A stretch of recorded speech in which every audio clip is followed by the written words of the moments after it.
Hello friends, myself Harshvardhan Shukla. I completed my graduation from Bikaner University and post-graduation from Mansarovar Global University.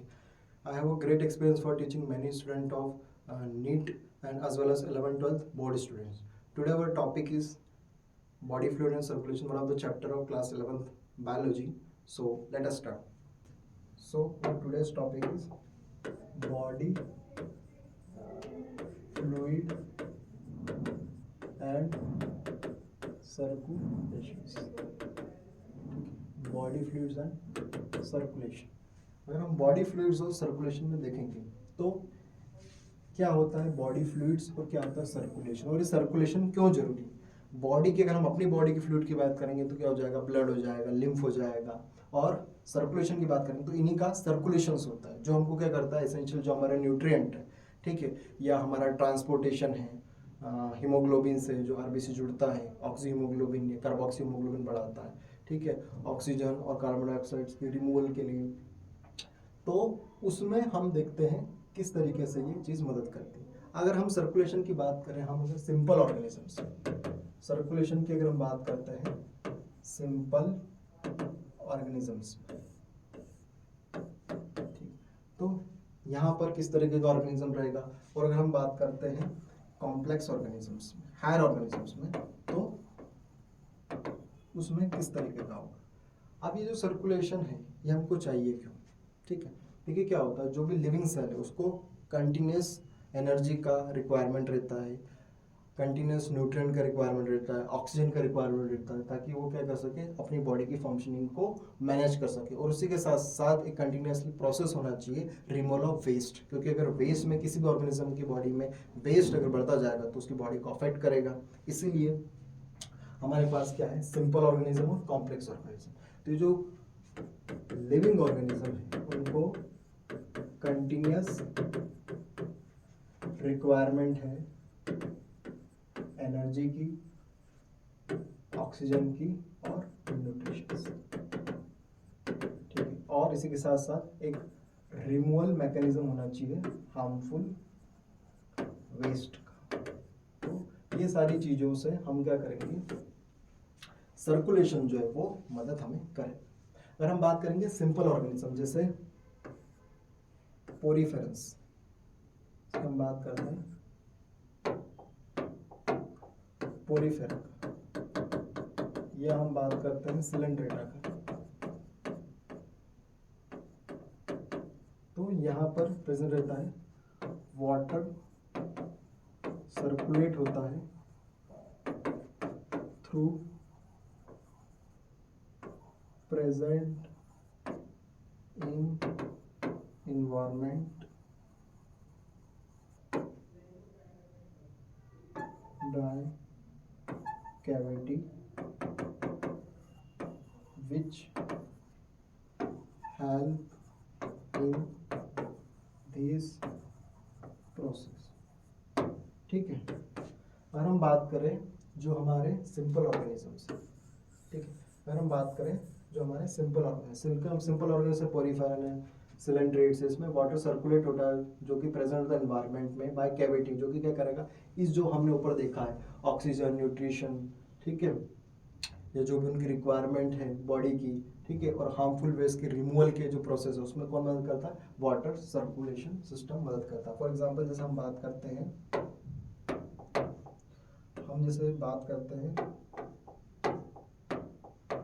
अगर हम बात करते हैं sponges में, हमने एनिमल किंगडम में पढ़ा है, स्पॉन्जेस में क्या होता है, यहाँ पर एक माइन्यूट से ऑस्टिया प्रेजेंट रहते हैं, ठीक है। ये ऑस्टिया से वाटर जो है एंटर होता है और ऑस्कुलम से जो है वाटर बाहर निकलता है। तो ये प्रोसेस कहीं ना कहीं उसको एक्सक्रीशन में या न्यूट्रिशन को प्रोवाइड करने में मदद करता है। इसी के साथ साथ अगर हम देखते हैं हम हायर ऑर्गेनिजम्स, अगर हम बात करें हायर ऑर्गेनिजम्स, हायर ऑर्गेनिजम्स में बेसिकली पूरी तरीके से एक ऑर्गन सिस्टम होता है, ठीक है, जहां पर जो ब्लड जो है वो सर्कुलेट होता है, ठीक है, जो कि एक तरीके से बॉडी फ्लूइड है, ब्लड और लिम्फ, जो कि अभी हम आने वाले समय में इसको पढ़ेंगे, इसको हम टिश्यू फ्लूइड भी बोलते हैं, ठीक है। तो ब्लड है, ब्लड जो है सारी चीज़ें कैरी करता है, चाहे वो हम हार्मोन की बात करें, ठीक है, चाहे वो हम ब्लड में हीमोग्लोबिन के द्वारा ऑक्सीजन का ट्रांसपोर्टेशन हो, चाहे वो एंजाइम्स की हम बात करें, ठीक है, या न्यूट्रिशन कैरी करता, तो सारा काम कौन करता है? ब्लड। ब्लड एक तरीके का वो व्हीकल है जो भी सारी चीज़ें, जो भी एसेंशियल रिक्वायरमेंट है उस चीज़ को लेकर के सभी लोगों को सप्लाई करता है, और जो भी गंदगी है, ठीक है, उसको, या जो भी वेस्ट है उसको अपने साथ कैरी करके बॉडी से या उस जगह से जहाँ पर लोग रह रहे हैं वहाँ से हटा रहा है, ठीक है। तो इसको हम इस तरीके से समझ सकते हैं। अब ब्लड क्या है? ब्लड को अगर हम समझते हैं तो ब्लड क्या है? एक फ्लूइड कनेक्टिव टिश्यू, एक फ्लूइड कनेक्टिव टिश्यू, ठीक है, जिसका ओरिजिन जो है वो मेसोडर्मल है। कनेक्टिव टिश्यू इसलिए इसका ओरिजिन क्या है? ओरिजिन होगा, कैसा ओरिजिन है? मेसोडर्मल है। और ये क्या है? फाइबरलेस है, ये है फाइबरलेस, ठीक है, इसमें कोई भी फाइबर प्रेजेंट नहीं है, ठीक है। ब्लड जो है इसका नेचर जो रहता है मोबाइल, मोबाइल नेचर मतलब जो मूव कर रहा है, ठीक है, बॉडी में कहीं पर भी ब्लड जो है वो सेटल नहीं हो रहा है, ठीक है, बॉडी के साथ हर समय क्या हो रहा है? मूव कर रहा है। और इसको सर्कुलेट या पंप करने का काम कौन कर रहा है? आपका हार्ट। आपको पता होगा कि जब हम फीटस जो रहता है, ठीक है, फीटस का हम पहला साइन हार्ट बीट से ही चेक करते हैं कि फीटस जो है सर्वाइव है या नहीं है। उसका जो फर्स्ट हार्ट साउंड है वो हमें डॉक्टर जो है उसको डायग्नोस करता है, उससे पता लगाता है कि बच्चा जो है इसकी जो एक्टिविटीज़ है वो पूरी तरीके से अच्छे तरीके से परफॉर्म कर रहा है। और जो सबसे ज़्यादा हमारे साथ जो हमारा साथ देता है वो है हमारा हार्ट, ठीक है। फर्स्ट हार्ट साउंड से जो पहली बार जो फर्स्ट साइन रहता है वहाँ से लेकर के लास्ट तक जो आपका सबसे ज़्यादा जो आपका साथ देता है वो है आपका हार्ट, ठीक है, जिसके बारे में हम अभी आगे आने वाले समय में पढ़ेंगे, ठीक है। तो समझ में आया? ब्लड क्या है? फ्लूइड कनेक्टिव टिश्यू है, मेसोडर्मल का ओरिजिन है, फाइबरलेस। अब हमको देखना है ब्लड के अलग अलग कंपोनेंट्स क्या है। हम बात करते हैं ब्लड की। देखो ब्लड में दो तरह के कंपोनेंट, एक तो उसका फ्लूइड पार्ट है और एक सॉलिड पार्ट। फ्लूइड वाला पार्ट है उसमें आ जाएगा आपका प्लाज्मा, ठीक है, और इसमें आ जाएगा फॉर्म्ड एलिमेंट्स, इसमें आ जाएगा आपका फॉर्म्ड एलिमेंट्स, ठीक है। अगर हम बात करते हैं प्लाज्मा की, तो प्लाज्मा जो 55% है किसका? ब्लड का 55%, ब्लड का 55% जो है वो है प्लाज्मा। और इस प्लाज्मा का भी 90 से 92%, अगर हम इस प्लाज्मा का भी 90 से 92% देखेंगे तो वो हो जाएगा आपका वाटर, ठीक है। अब कंफ्यूज नहीं होना है कि सर ब्लड का 90 से 92% है, नहीं, प्लाज्मा, ब्लड का 55% प्लाज्मा है और प्लाज्मा का भी 90 से 92% जो है वो वाटर है, ठीक है। और इसी के साथ में प्रोटीन्स, मिनरल्स। फॉर्म एलिमेंट में हम क्या देखेंगे? WBC, RBC और प्लेटलेट्स।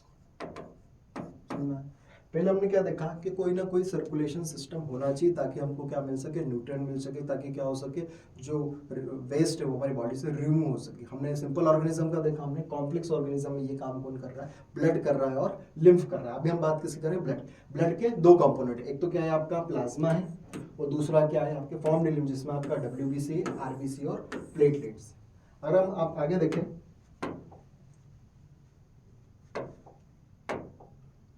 प्लाज्मा की बात करें तो प्लाज्मा में अलग अलग तरीके के प्रोटीन प्रेजेंट रहते हैं, जैसे कि फाइब्रिनोजन,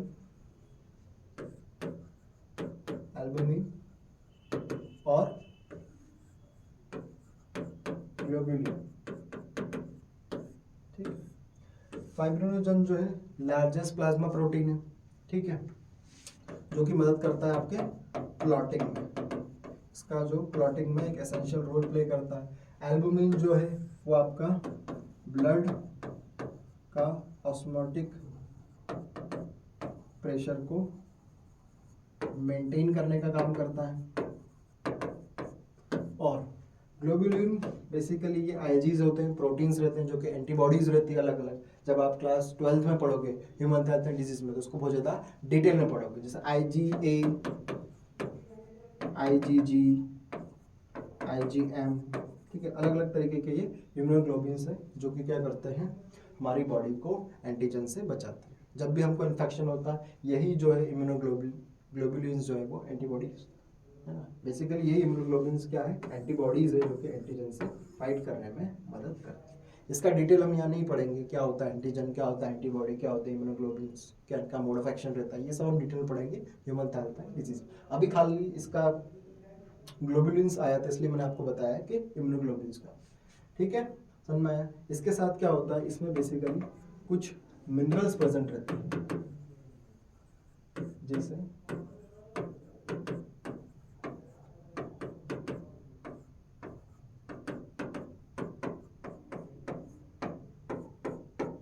ठीक है। अब हम इतना प्रिसाइजली क्यों पढ़ रहे हैं, क्योंकि क्वेश्चंस अगर यहाँ से बनेंगे तो ऑब्वियस सी बात है, आपको मिनरल्स में 3-4 ऑप्शन दे देंगे, ठीक है, इसमें अगर आपको पोटेशियम दे देंगे कैल्शियम को हटा करके, या 4 कोई से भी ऑप्शन बन सकते हैं, तो आपको ये चीज़ें याद रहेंगी, ठीक है। तो इसको जो मैंने याद रखा था, ना मांगे कार हर कोई, ठीक है, तो आपको इसके मिनरल्स को याद रखना है। इसी के साथ में जो कुछ और न्यूट्रिएंट्स हैं, जैसे हम बात करें अदर न्यूट्रिएंट्स की, जो प्लांट्स प्रेजेंट है वो है गाल, ठीक है, ग्लूकोज, अमीनो एसिड प्लस कुछ अमाउंट में इसमें लिपिड भी प्रेजेंट होता है, ठीक है। हम बात कर रहे हैं अब आरबीसीज की, ठीक है। दूसरा हम फॉर्म एलिमेंट में सबसे पहले हम ले रहे हैं आरबीसी। आरबीसी को हम क्या बोलते हैं, एरिथ्रोसाइट्स। आरबीसी को हम बोलते हैं एरिथ्रोसाइट, ठीक है। अब इनका क्या फंक्शन रहता है, क्या चीज़ें परफॉर्म करते हैं, क्या शेप रहता है, वो सारी चीज़ें हम इसमें डिटेल में पढ़ेंगे। अगर हम बात करें इसके न्यूक्लियस की, तो इसमें न्यूक्लियस प्रेजेंट नहीं रहता है, ठीक है, आरबीसी में न्यूक्लियस प्रेजेंट नहीं रहता। अगर इनकी शुरुआत में ओरिजिन में इनमें न्यूक्लियस प्रेजेंट था, लेकिन बाद में इनमें न्यूक्लियस प्रेजेंट नहीं है। इनका जो शेप रहता है वो है बायकॉन्केव शेप, इनका जो शेप प्रेजेंट है वो होता है बायकॉन्केव शेप के ये रहते हैं। बायकॉन्केव शेप इसलिए होता है क्योंकि इनका सरफेस एरिया जो है उससे बढ़ जाता है, ताकि ज़्यादा से ज़्यादा हीमोग्लोबिन इससे बाइंड हो सके, ठीक है। अगर हम इसकी लाइफ स्पैन की बात करें तो होती है वो 120 डेज, ठीक है। 120 डेज के बाद ये चला जाता है ग्रेवयार्ड में, ग्रेवयार्ड ऑफ आरबीसी में चला जाता है, जिसको बोलते हैं हम स्प्लिन।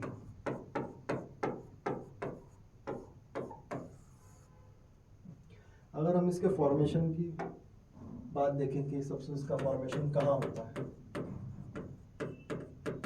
ठीक है।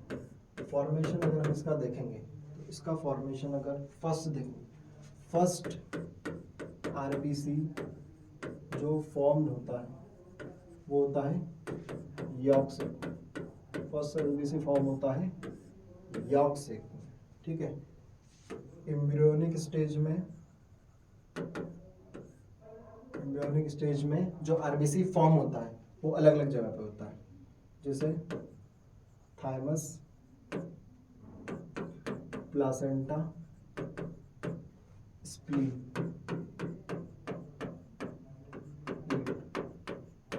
ठीक है।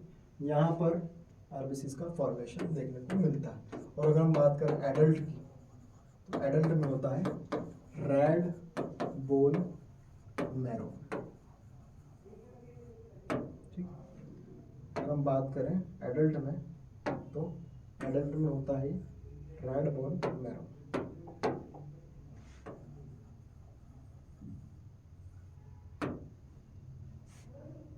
ठीक है। समझ में आया आपको यहाँ तक। अगर जो प्रोसेस होता है इसका बनने का, उसको हम बोलते हैं the process of formation of RBC is erythropoiesis. Process रहता है उसको हम बोलते हैं एरिथ्रोपोएसिस। अगर हम आरबीसीज के नंबर या किसी भी कंडीशन की वजह से आरबीसीज के अगर नंबर है वो ज़्यादा इंक्रीज हो जाते हैं, ठीक है, तो उस कंडीशन को क्या बोलते हैं हम? एरिथ्रोसाइटोसिस। क्या बोलते हैं हम? एरिथ्रोसाइटोसिस।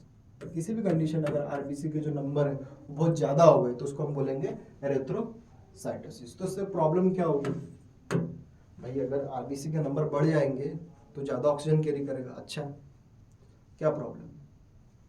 देखो, अगर बहुत ज़्यादा आरबीसी बढ़ जाएंगे तो आपने पढ़ा होगा विस्कोसिटी, ठीक है, फिजिक्स में आपने पढ़ा होगा विस्कोसिटी। विस्कोसिटी क्या होगी? बढ़ जाएगी। अब जब विस्कोसिटी बढ़ जाएगी तो हार्ट क्या होगा? इस ब्लड को इजीली पंप नहीं कर पाए, इसलिए जो आरबीसी का काउंट है वो क्या होना चाहिए? एक फिक्स अमाउंट में हमको आरबीसी का काउंट होना चाहिए। अगर आरबीसी का काउंट बहुत कम हो गया, ठीक है, तो उसको बोलेंगे हम एरिथ्रोसाइटोपिनिया। उसको बोलेंगे हम एरिथ्रोसाइटोपिनिया। समझ में आया? अगर नंबर कम हो रहा है एरिथ्रोसाइटोपिनिया, नंबर बढ़ रहा है तो एरिथ्रोसाइटोसिस। क्लियर है? अब आरबीसीज में एक्स्ट्रा इन्फॉर्मेशन है, आरबीसीज में आप देखेंगे जो सेल ऑर्गेनेल्स वगैरह नहीं होता है, ठीक है, माइटोकॉन्ड्रिया वगैरह नहीं होती, तो उसमें मोस्टली एनारोबिक रेस्पिरेशन हमको देखने को मिलता है, ठीक है। अब हम बात करेंगे डिटेल में डब्ल्यूबीसीज, ठीक है। हम किसकी बात कर रहे हैं? डब्ल्यूबीसीज, ठीक है। डब्ल्यूबीसीज को हम बोलते हैं ल्यूकोसाइट। ल्यूकोसाइट,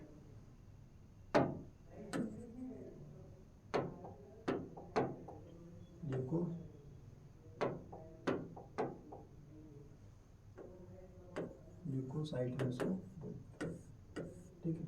इनका अगर नंबर की बात की जाए तो 6000 से 8000 mm³ में प्रेजेंट है। आरबीसी में बताना भूल गया आपको, आरबीसी जो है वो 5.5 मिलियन mm³ प्रेजेंट रहता है, ठीक है। तो बेसिकली डब्ल्यूबीसी का काम जो है वो आपके इम्यून सिस्टम को बनाने में काम होता है, ठीक है। इसमें अलग अलग हम देखेंगे आगे कि यहाँ पे ग्रेनुलोसाइट है, ग्रेनुलोसाइट है, मोनोसाइट है, लिम्फोसाइट है, जो आपको बॉडी को बेसिकली इम्यूनिटी प्रोवाइड करते हैं। जब भी हमको बुखार होता है इनका नंबर कम या ज़्यादा हो जाता है, ठीक है। तो जब इनका नंबर बढ़ जाता है तो इसको हम बोलते हैं ल्यूकोसाइटोसिस। जब नंबर इनका कम हो जाता है तो उसको बोलते हैं ल्यूकोसाइटोपिनिया, ठीक है।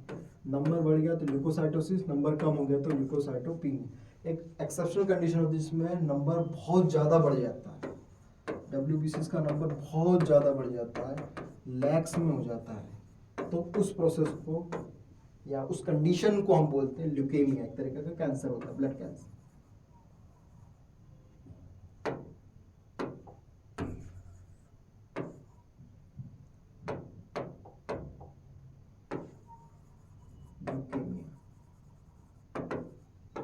एक्सेप्शनल नंबर बढ़ जाता है तो ल्यूकेमिया, जिसको हम बोलते हैं ब्लड कैंसर, वो भी हमको देखने को मिलता है, ठीक है।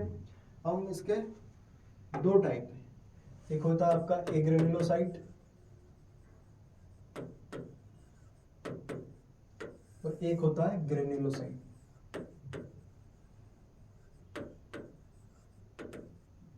नाम हमने इसका एग्रेनुलोसाइट या ग्रेनुलोसाइट क्यों रखा है? जिसमें हमने जब इसको स्टेन करके देखा तो जिसमें ग्रेन्यूल्स प्रेजेंट रहे उसको हमने बोला ग्रेनुलोसाइट, जिसमें ग्रेन्यूल्स प्रेजेंट नहीं थे उसको हमने बोला एग्रेनुलोसाइट। अगर हम बात करें ग्रेनुलोसाइट्स की तो इसमें क्या क्या आएगा? इसमें आ जाएगा बेसोफिल, बेसोफिल्स, न्यूट्रोफिल्स, इयोसोनोफिल्स,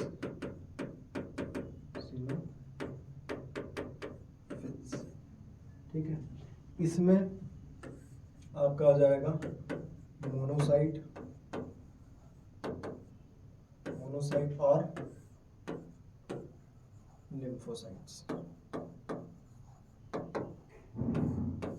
ठीक है। ग्रेनुलोसाइट में आपके पास प्रेजेंट रहेगा बेसोफिल्स, न्यूट्रोफिल्स और इओसिनोफिल्स। ठीक है, अब अगर हम बात करें बेसोफिल्स की, न्यूट्रोफिल्स की और इओसिनोफिल्स की, तो इसको हम देखते हैं डिटेल में।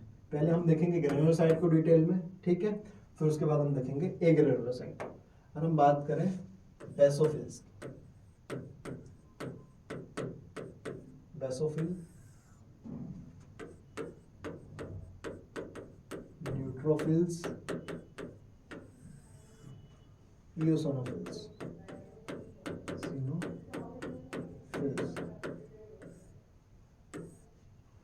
अगर हम बेसोफिल का नंबर देखेंगे तो 0.1 से 0.5 से 1%।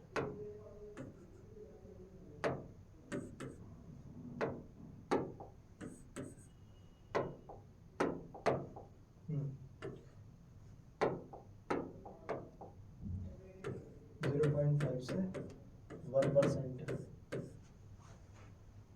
अगर हम बात देखेंगे न्यूट्रोफिल्स की, ठीक है, तो न्यूट्रोफिल्स 2 से 3%, ठीक है, सॉरी, न्यूट्रोफिल्स जो है वो 60%, न्यूट्रोफिल्स जो है वो 60% है, और इओसिनोफिल्स जो है वो 2 से 3%, ठीक है। अगर हम बात करें सेकंड, क्योंकि उनका नाम रखा है, ठीक है, तो नाम किस बेसिस पर रखा है, कोई बेसिस होगा जब हमने इनका नाम इस तरीके से रखा है, ठीक है। बेसोफिली क्यों रखा, न्यूट्रोफिली रखा, इओसिनोफिल, क्योंकि हम इसको ऐसे नेकेड आइज से नहीं देख सकते, हम इसको क्या करेंगे, स्टेन करेंगे। तो जब हम इसको स्टेन करेंगे, स्टेन करें तो बेसोफिल हो जाएगा बेसिक डाई से स्टेन, न्यूट्रोफिल दोनों से हो जाएगा basic as well as acidic dye, ठीक है, और इओसिनोफिल होगा आपका एसिडिक डाई, ठीक है। स्टेन किससे होगा, बेसोफिल बेसिक डाई से, न्यूट्रोफिल में बेसिक और एसिडिक दोनों डाई हो जाएगी, और इओसिनोफिल में एसिडिक डाई होगा, जिससे ये स्टेन होगा, इसी वजह से उसका नाम रखा गया है। दूसरा बात करें हम उनके न्यूक्लियस की, तो जो बेसोफिल है, बेसो एस, तो इसका जो न्यूक्लियस है वो है एस शेप न्यूक्लियस, इसका जो न्यूक्लियस है वो है एस शेप न्यूक्लियस। अगर हम बात करेंगे न्यूट्रोफिल्स, तो न्यूट्रोफिल्स में 3 to 5 लोब हमको देखने को मिलेंगे, ठीक है। और अगर हम बात करेंगे इओसिनोफिल, तो इसमें हमको बाइलोब्ड न्यूक्लियस देखने को मिलेगा, ठीक। इसका अगर हम न्यूक्लियस देखेंगे तो कुछ इस तरीके का,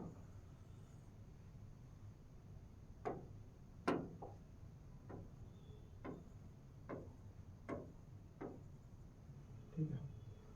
इसका अगर हम न्यूक्लियस देखेंगे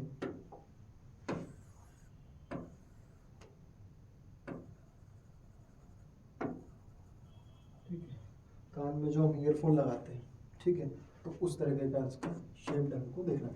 न्यूक्लियस के शेप में, स्टेन में, या इनके नंबर्स पे कभी कभी हमको क्वेश्चंस एग्जाम में देखने को मिलते हैं, ठीक है। अगर हम इनके फंक्शन की बात करें, अगर हम इसके फंक्शंस की बात करते हैं, फंक्शन की बात करते हैं हम बेसोफिल की, न्यूट्रोफिल और इओसिनोफिल, ठीक है।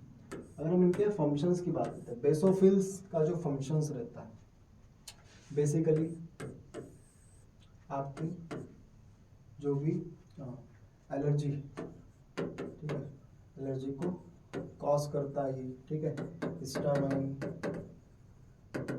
सेरोटोनिन, हेपेरिन, इसका सेक्रेशन करवाता है, ठीक है। न्यूट्रोफिल बेसिकली फेगोसिटिक नेचर के, फेगोसाइटोसिस करवाते हैं, साइटोसिस करवाते हैं। फेगोसाइटोसिस बेसिकली आपने पढ़ा होगा, एक प्रोसेस होता है जिसमें क्या होता है, मान लीजिए ये एंटीजन है, ठीक है, तो इसको पूरी तरीके से इनगल्फ कर जाता है, मतलब ये जो न्यूट्रोफिल्स है उसको एंटीजन को ये खा लेते हैं, ठीक है। एंटीजन में कोई भी हो सकता है, आपका बैक्टीरिया, वायरस, उन सबको क्या कर देते हैं, किल कर देते हैं। इओसिनोफिल्स जो है बेसिकली एलर्जिक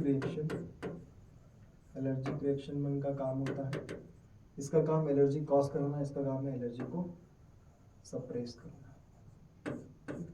एलर्जी को सप्रेस करना, ठीक है।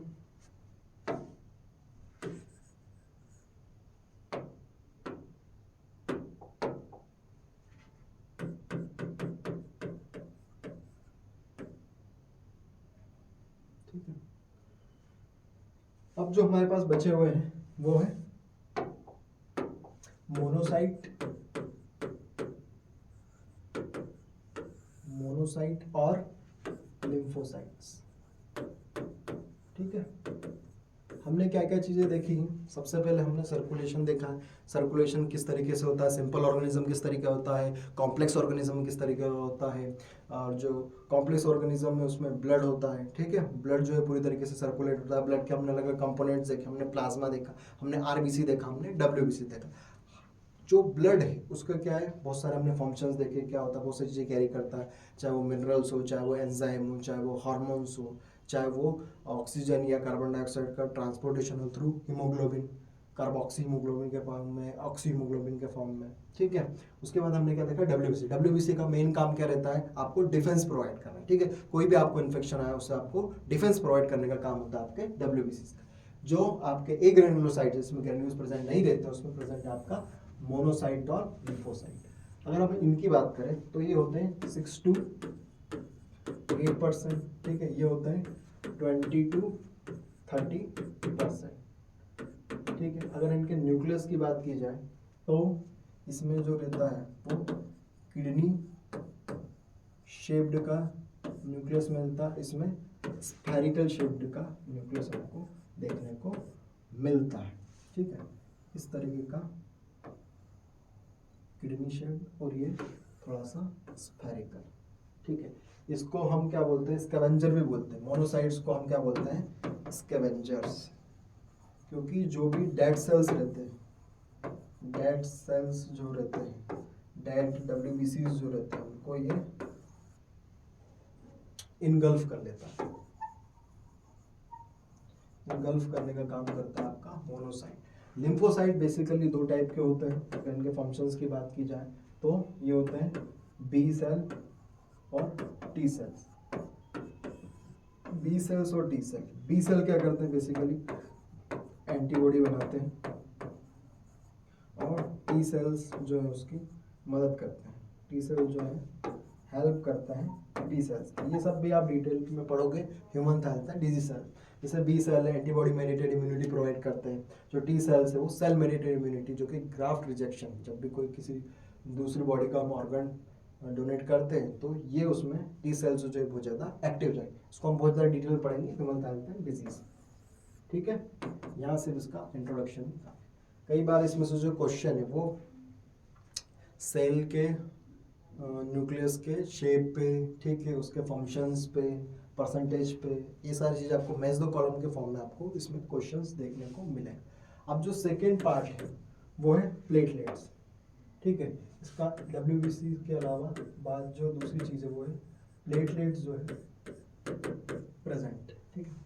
प्लेटलेट्स को क्या बोलते हैं हम, थ्रोम्बोसाइट्स। प्लेटलेट्स को हम थ्रोम्बोसाइट भी बोलते हैं, जो कि ट्रू सेल नहीं, इसको हम ट्रू सेल नहीं बोलते, ये ट्रू सेल नहीं, ठीक है। किससे बनी हुई है, फ्रैगमेंट से मिलकर के बनी हुई है। किससे बनी हुई है, फ्रैगमेंट से मिलकर के बनी हुई। फ्रैगमेंट्स किसके, मेगा कैरियोसाइट्स के फ्रैगमेंट्स है, क्योंकि बड़े सेल्स हैं उससे मिलकर के बने आपके थ्रोम्बोसाइट्स, ठीक है।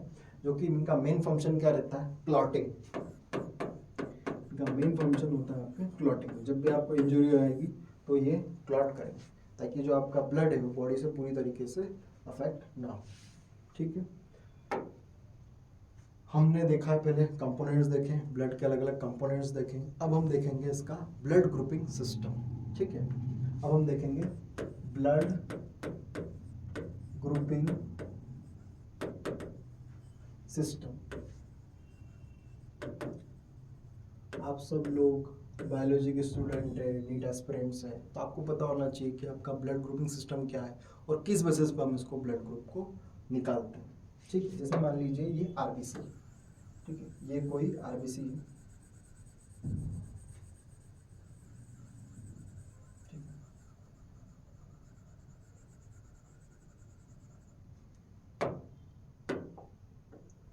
ये इसकी मेम्ब्रेन है। इसकी मेम्ब्रेन पे प्रेजेंट रहेंगे एंटीजन, आरबीसी की जो मेम्ब्रेन है, सेल मेम्ब्रेन, ठीक है, उसमें प्रेजेंट रहेंगे एंटीजन, और इसके जो पास में प्लाज्मा है उसमें प्रेजेंट रहेगा एंटीबॉडी। एक कॉन्सेप्ट हमको याद रखना है कि एंटीजन और एंटीबॉडी अगर साथ में मिल जाएंगे तो एग्लूटिनेशन करेंगे, एक दूसरे को डिस्ट्रॉय करेंगे। एंटी बॉडी जो है एंटीजन को डिस्ट्रॉय कर देंगे, साथ मिलेंगे तो क्या कॉज कर देंगे, एग्लूटिनेशन कॉज करेंगे। इसी कॉन्सेप्ट को ध्यान में रख करके हम जब भी ब्लड ट्रांसफ्यूजन होता है तो ये चीज़ को इंश्योर करते हैं कि हम पहले देखें कि क्या ब्लड ग्रुप है पर्सन का जिसको ब्लड रिसीव करनी है, या फिर जो डोनर है उसका ब्लड ग्रुप क्या है। ठीक है, तो हम एक चार्ट बनाते हैं। ठीक, तो पहले लिखते हैं हम blood group,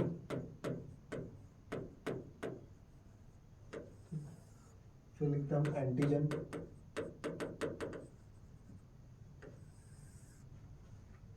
antibodies, then donor group. ये प्रेजेंट रहेगा प्लाज्मा में, ये प्रेजेंट रहेगा आरबीसी का मेम्ब्रेन। ठीक है,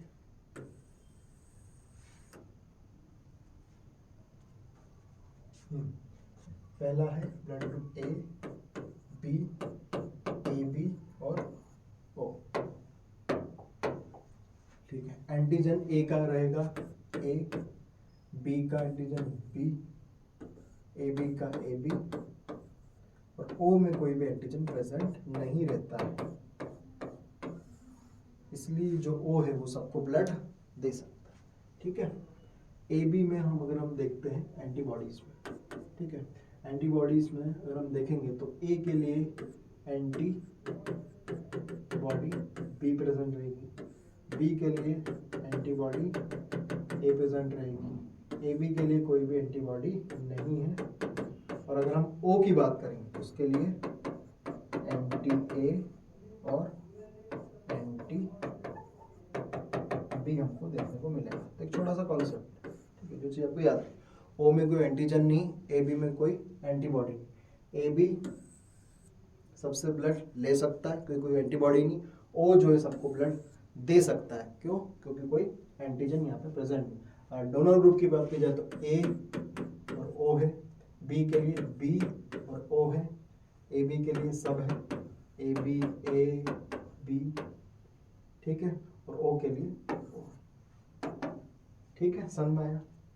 एंटीजन का कौन सा सन में आया, एंटीबॉडी का कौन सा सन में आया। एंटीजन जो है आरबीसी की मेम्ब्रेन प्रेजेंट रहेंगे, ठीक है, एंटीबॉडीज जो है वो प्लाज्मा में प्रेजेंट रहेंगे। और आपसे कोई पूछ लिया जाए कि भाई यूनिवर्सल डोनर कौन है, तो आपको बताना है यूनिवर्सल डोनर अगर आपसे पूछा जाएगा तो रहेगा ओ, और ओ में भी अगर आपको प्रिसाइजली पूछते हैं तो ओ negative.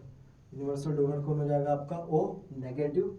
Universal recipient, universal recipient का अगर आपसे पूछता है तो हो जाएगा आपका ए बी पॉजिटिव। ठीक है, अभी पॉजिटिव और नेगेटिव कॉन्सेप्ट क्या है, A B positive, A B negative, ये सारे कॉन्सेप्ट क्या है इसको हम आगे देखते हैं। ठीक है, देखिए एक और एंटीजन होता है जो कि पाया जाता था रेशियस मंकी, ठीक है, तो जिसमें ये था एंटीजन उसको बोल दिया हमने RH पॉजिटिव, जिसमें एंटीजन नहीं था उसको हमने बोल दिया RH नेगेटिव। ठीक है, वहां से एंटीजन को हमने पता करा।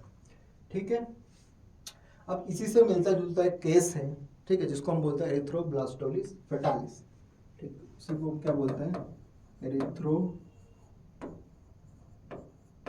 Blastocyst, erythroblastosis fetalis. क्या है ये एरिथ्रोब्लास्टोसिस फेटालिस? मान लीजिए कि एक कपल है, ठीक है, कपल में एक है फादर, एक है मदर। फादर का RH पॉजिटिव है ब्लड ग्रुप, मदर का RH नेगेटिव है, और जो इनका फीटस है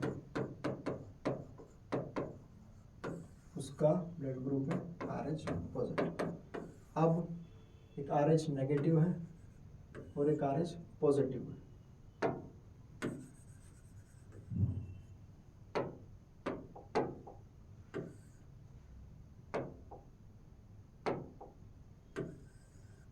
RH नेगेटिव।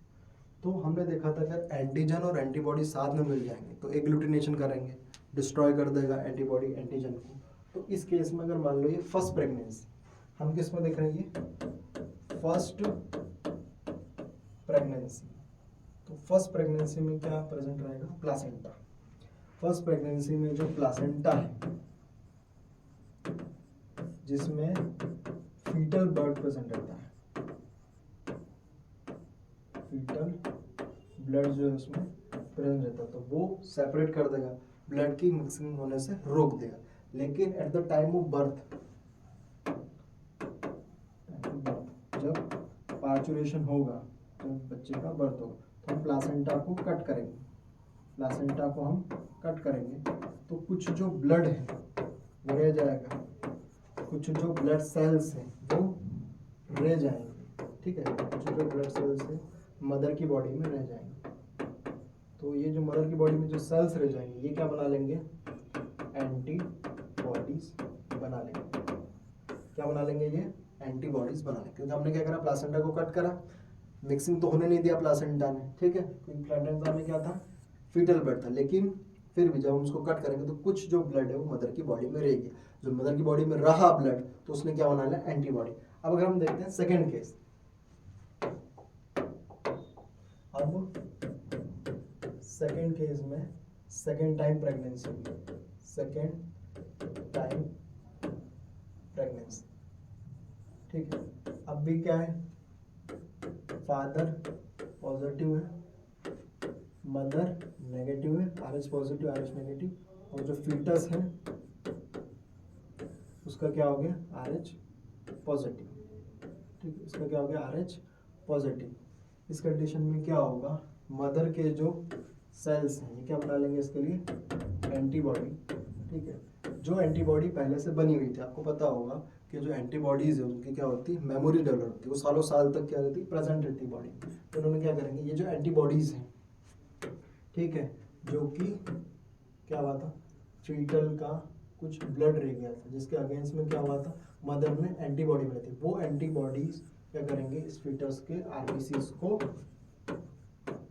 डिस्ट्रॉय कर देंगे, ठीक है, और बच्चे को डेथ भी हो सकती है, ठीक है। क्या हो जाएगा? बच्चे को एनीमिया हो जाएगा, बच्चे को जॉन्डिस हो जाएगा, ठीक है। अब आप बोलोगे सर ये चीज़ें तो बड़ी कॉमन है, अब इतनी चीज़ें सब चीज़ें ध्यान रखना, RH नेगेटिव है RH पॉजिटिव है, क्योंकि बहुत सारे लोग का किसी का पॉजिटिव होगा, बच्चे का नेगेटिव होगा, फादर का पॉजिटिव होगा, तो ये जो कॉम्बिनेशन है इसकी वजह से क्या होगा, बहुत सारी प्रॉब्लम्स हो। तो इसके लिए हम क्या करते हैं, एक हमने वैक्सीन है इसके लिए, इसका नाम है रोगम वैक्सीन। क्या होता है, फर्स्ट प्रेगनेंसी के बाद दी जाती है, जो कि क्या करती है, ये जो सेल्स हैं फीटस के, ठीक है, इस सेल्स को ही मार देती है, ठीक है। जब फीटस के सेल्स को ही जो बच गए, प्लासेंटा हमने कट करा, वो जो सेल्स मदर की बॉडी में बच गए, उन सेल्स को ही अगर मार दिया जाएगा तो क्या होगा, उस सेल्स के लिए अगेंस्ट में जो है एंटीबॉडी बनेगी नहीं, और जो सेकेंड केस होगा, जब सेकेंड प्रेगनेंसी होगी तो फीटस के आरबीसी को वो अफेक्ट नहीं करेगा। इस तरीके से हम क्या करेंगे, फीटस को प्रोटेक्ट कर सकते हैं। सन में आपको चीज़, सबसे पहले हमने क्या पढ़ा था, सर्कुलेशन पढ़ा था, ठीक है। सर्कुलेशंस में हमने क्या देखा था, जो हमारे सिंपल ऑर्गेनिजम्स है उनमें वाटर सर्कुलेट हो रहा है, ठीक है। जो हमारे हायर ऑर्गेनिज्म है ब्लड और लिम्फ जो है सर्कुलेट हो रहा है। ब्लड जो है बहुत सारी चीज़ें कैरी कर रहा है, ठीक है, कैरी कर रहा है, एसेंशियल न्यूट्रिएंट कैरी कर रहा है, मिनरल्स कैरी कर रहा है, एंजाइम कैरी कर रहा है, प्रोटीन्स कैरी कर रहा है, ठीक है, हार्मोन्स कैरी कर रहा है, ठीक है। उस पर हम बाद हमने ब्लड के कंपोनेंट्स देखे थे, आरबीसीज, डब्ल्यूबीसीज और प्लेटलेट्स। आरबीसीज का हमने पूरा डिटेल देखा, इसको हम इरेथ्रोसाइट्स बोलते हैं। 120 डेज उसकी लाइफ स्पैन होती है। इरेथ्रोसाइटोसिस होता है जब इंक्रीज बढ़ जाता है, ठीक है। इरेथ्रोसाइटोपिनिया होता है जब बहुत ज़्यादा आरबीसी कम हो जाते हैं, ठीक है। उनका शेप देखा था बाइकॉनकेव शेप। फिर हमने डब्ल्यूबीसी में एग्रेनुलोसाइट, ग्रेनुलोसाइट्स देखे थे, ठीक है।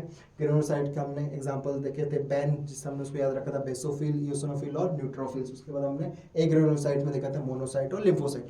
मोनोसाइट्स क्या है, स्कैवेंजर भी, जो कि डेड सेल्स को क्या करते हैं, किल, जो डेड सेल्स हैं, ठीक है, जैसे डब्ल्यूबीसी के जो डेड सेल है उसको क्या करते हैं, इनगल्फ कर देते हैं, मतलब उसको खा जाते हैं, ठीक है। और जो लिम्फोसाइट है बेसिकली इम्यूनिटी में बी सेल्स और टी सेल्स होते हैं जो कि क्या करते हैं, एंटीबॉडीज बनाते हैं, ठीक है। उसके बाद हमने ब्लड ग्रुपिंग सिस्टम देखा था। ओ के पास कोई एंटीजन नहीं, ए बी के पास कोई एंटीबॉडी नहीं। ओ जो है वो यूनिवर्सल डोनर है और ए बी जो है वो यूनिवर्सल रेसिपिएंट है। अगर इसमें भी आपसे प्रिसाइसली पूछा जाएगा तो ओ नेगेटिव और ए बी पॉजिटिव, ठीक है। अब मान लो आपको कोई कट लगा, आप कोई काम कर रहे हैं, ठीक है, आपको जरा सा कट लगा तो खून बहता रहता है क्या? नहीं, ऐसा नहीं होता है। खून क्या होता है, थोड़े समय के बाद क्या होता है, बहना बंद हो जाता है। तो वो क्यों होता है? अपने आप तो होता नहीं, कोई तो प्रोसेस होगा, ठीक है।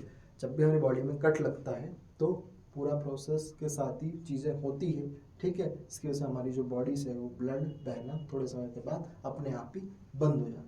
तो वो क्यों होता है उसका देखेंगे। तो उस पूरा प्रोसेस को नाम होता है कोएगुलेशन, कोएगुलेशन ऑफ ब्लड। कौन करवाता है? Basically platelets. प्लेटलेट्स क्या होता है, किसको एक्टिव करती है? कोएगुलेशन प्रमोटिंग फैक्टर को एक्टिवेट करती है, ठीक है। फैक्टर, कोएगुलेशन प्रमोटिंग फैक्टर क्या हो जाता है आपका? थ्रोम्बोप्लास्टिन, थ्रोम्बोप्लास्टिन, ठीक है। Coagulation promoting factor, coagulation promoting protein, ठीक है। थ्रोम्बोप्लास्टिक जो है वो एक एंजाइमेटिक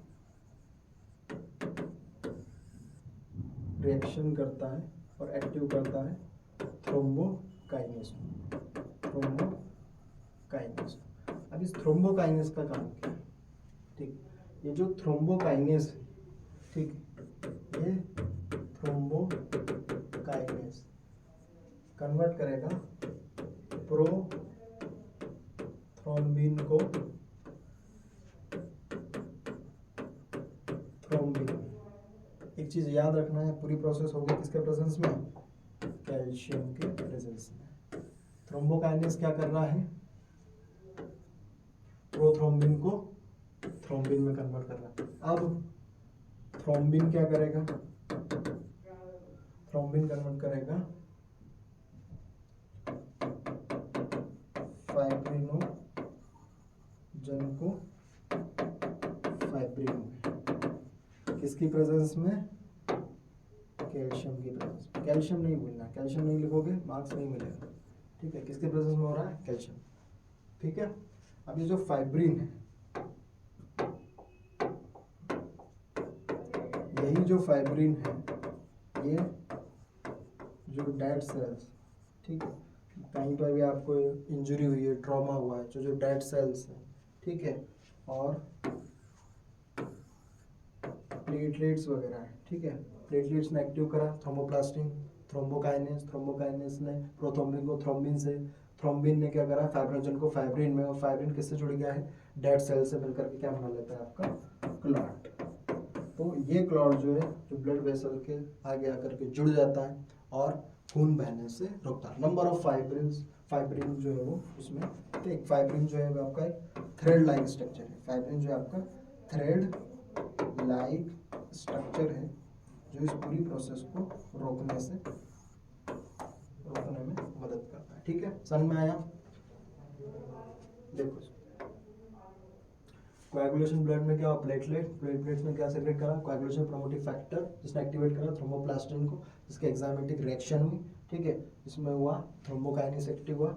थ्रोम्बोकाइनेस ने क्या करा, थ्रोम्बोकाइनेस ने प्रोथ्रोम्बिन को थ्रोम्बिन में कन्वर्ट कर दिया, किसके प्रेजेंस में, कैल्शियम के प्रेजेंस में। थ्रोम्बिन ने फाइब्रिनोजन को फाइब्रिन में कन्वर्ट कर दिया। अब जो फाइब्रिन है थ्रेड लाइक स्ट्रक्चर है, डेड सेल्स से जुड़ गया, ठीक है, जो ट्रोमा होगा तो कुछ सेल डेड हो जाएंगे ना, कुछ सेल्स कुछ टिश्यू की, तो उससे जुड़ करके इन्होंने क्या बना लिया, क्लॉट बना लिया। ठीक है, चीज़ों को समझ में आएगा। तो अगर हम बात करें वेरी फर्स्ट से,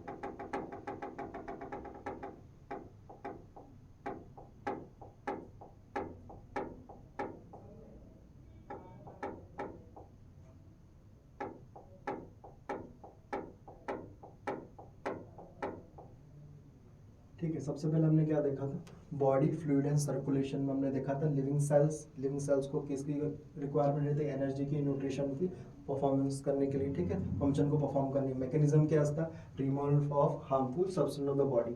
इसमें जो सिंपल ऑर्गेनिज्म है जैसे पॉरीफेरा, ठीक है, पॉरीफेरा और सिलेंट्रेट्स में वाटर सर्कुलेशन सिस्टम है, जिसमें जो वाटर प्रेजेंट रहता है एनवायरनमेंट में वो बॉडी कैविटी के थ्रू उसको पास करता है और हेल्प करता है एक्सचेंज, जो ये हमने ऊपर जो सब्सटेंस पढ़े, ठीक है। उसके बाद हमने क्या देखा था, कॉम्प्लेक्स ऑर्गेनिज्म में क्या कौन सा बॉडी फ्लूइड प्रेजेंट है, ब्लड और लिम्फ, जो क्या करता है सर्कुलेशन में मदद करता है। जो भी हमें एसेंशियल न्यूट्रिएंट है, चाहे वो एंजाइम हुआ, चाहे वो प्रोटीन हुआ, चाहे वो हार्मोन्स हुआ, उसको सर्कुलेट करने में मदद करता है। ये क्या है, एक तरीके से फ्लूइड कनेक्टिव टिश्यू, मेसोडर्मल है और फाइबर लेस, इसमें कोई भी फाइबर प्रेजेंट नहीं। इसका जो नेचर है वो मोबाइल नेचर है, जो कि क्या होता है, कंटिन्यूसली मूव करता है, कहीं पर भी रुकता नहीं। प्लाज्मा क्या है, ब्लड का 55% प्लाज्मा है, और उसी प्लाज्मा के 55% का 90 से 92%, इस 55 के 90-92%, इसका ब्लड का नहीं, इसका प्लाज्मा का 55%, ब्लड का 55% प्लाज्मा है, और इस प्लाज्मा का 90 से 92% है वो क्या है, वाटर है। इसमें कंफ्यूज नहीं होना, प्रोटीन 68% और मिनरल्स, आरबीसी, डब्ल्यूबीसी और प्लेटलेट्स की कंपोनेंट है, इसको हम फॉर्म्ड एलिमेंट भी बोलते हैं। ठीक है, उसके बाद क्या है, प्लाज्मा में कौन कौन से प्रोटीन है, फाइब्रिनोजन है, ठीक है, जो कि क्या है, लार्जेस्ट प्रोटीन है, ठीक है।